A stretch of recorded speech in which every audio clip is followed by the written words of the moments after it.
First of all, I want to thank you for the invitation for one more time.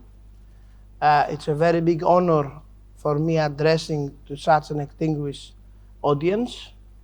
I'm very happy after all this period of COVID.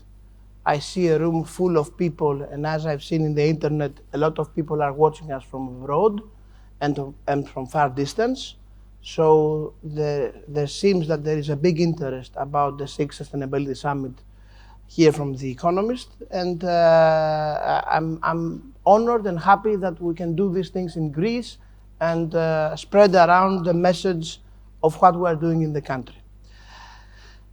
As if for the sustainable growth, which is maybe the biggest bet not our government, not European Union, but humanity has. Sustainable growth, as I always say, the growth will be either sustainable, either there cannot be growth anymore, because the resources of the planet, as the one we know, the environment is heavily damaged from what we have done in the recent decades and centuries, and we have to repair it as fast as possible for the next generation. The world population is increasing in a rapidly way. The needs of the humanity are increasing because of that, and we have to find a way with our technologies to overcome all these big challenges. For our government, sustainable growth, the protection of the environment, the green agenda are top priorities. I think we have proved that in these 3.5 years of our term. And I'm here to say to you that in the new partnership agreement with the European Union of 21-27, we have already allocated a lot of fundings for programs into the regions, into the municipalities, and to the central government in order to accelerate recycling projects, in order to find a way to use especially plastics in a more efficient way and a more environmental friendly way. Let me comment that. We cannot live in an economy without plastic. Plastic will be a part of our life.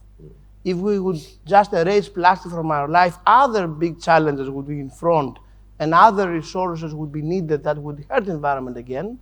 But we have to find a way to use plastic in an environmental friendly way, and in the way that will stop producing pollution to the environment and produce a better quality of life. I am happy. In our country, it's obvious that a lot of progress have been done in the recent years. We haven't reached the level we want to reach, but the progress is, I think, obviously to anybody who really wants to see that. And we are here to help as a government, all local authorities, to accelerate their processes in order to absorb this funding and continue the effort of sustainable growth. And I want to close with an example. You know that I was personally engaged and the government to this project that is called the Hellinikon project in the old airport of Athens, very nearby here. And I always say that this will be the new face of Greece abroad. One of the things that made us so proud about this project is because it is totally green, totally sustainable, totally recycled, carbon neutral, in a way that the cities of the future should be throughout the planet. And we want to show that Greece, in this new way, can play a key role, can be one of the first countries and not one of the last countries as we used to be, as a world example of finding a way to combine economic growth, sustainable growth, better quality of living for the people, and great respect on the environment. This is the bet of the government, this is the bet of the Greek people, this is the bet of the Greek state, and this is what we will achieve in the years to come. Of course, under the term of a new term of our government after the elections of 2023, which I'm totally sure it will happen because the Greek people is just and will recognize the effort our government did in the recent 3.5 years.